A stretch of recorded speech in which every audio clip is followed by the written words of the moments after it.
सोलापूर ग्रामीण स्थानिक गुन्हे शाखेने अवैध दारूधंद्यावर कडक कारवाई केली आहे।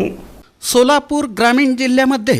होळी आणि धुलीवंदनाच्या पार्श्वभूमीवर अवैध दारू निर्मिती आणि दारू विक्री होणाऱ्या ठिकाणी छापे मारून अवैध दारूच्या भट्ट्या नष्ट करून कारवाई करण्याबाबत पोलीस अधीक्षक सोलापूर ग्रामीण अतुल कुलकर्णी यांनी सूचना दिल्या होत्या। त्याप्रमाणे सोलापूर ग्रामीण पोलिसांच्या स्थानिक गुन्हे शाखेच्या पथकानं मौजे मुळेगाव तांडा तालुका दक्षिण सोलापूर आणि मौजे गुळवंची तालुका उत्तर सोलापूर येथील हातभट्टी दारू निर्मितीच्या 2 ठिकाणी छापे मारून 39 बॅरेलमधील 7,800 लिटर गुळ मिश्रित रसायन जागीच नष्ट करून 3 आरोपींविरुद्ध सोलापूर तालुका पोलीस ठाण्यात 2 गुन्हे दाखल करण्यात आले।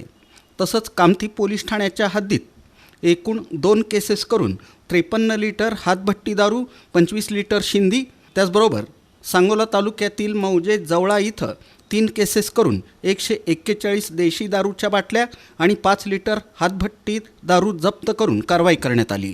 एकूण 7 केसेस करून 7,800 लिटर गुळ मिश्रित रसायन, 58 लिटर हातभट्टी दारू, 25 लिटर शिंदी आणि 141 देशी दारूच्या बाटल्या असा एकूण 3,87,020 रुपयांचा मुद्देमाल जप्त करून 11 आरोपींविरुद्ध दारूबंदी कायद्याखाली गुन्हे दाखल करण्यात आले। ही कामगिरी पोलीस अधीक्षक अतुल कुलकर्णी, अप्पर पोलीस अधीक्षक प्रीतम यावलकर यांच्या मार्गदर्शनाखाली स्थानिक गुन्हे शाखेचे वरिष्ठ पोलीस निरीक्षक संजय जगताप यांच्या नेतृत्वाखाली स्थानिक गुन्हे शाखेचे सहाय्यक पोलीस निरीक्षक भाऊसाहेब गोसावी, पोलीस उपनिरीक्षक कुलदीप सोनटक्के, श्रेणी पोलीस उपनिरीक्षक ख्वाजा मुजावर यांच्या पथकानं बजावली।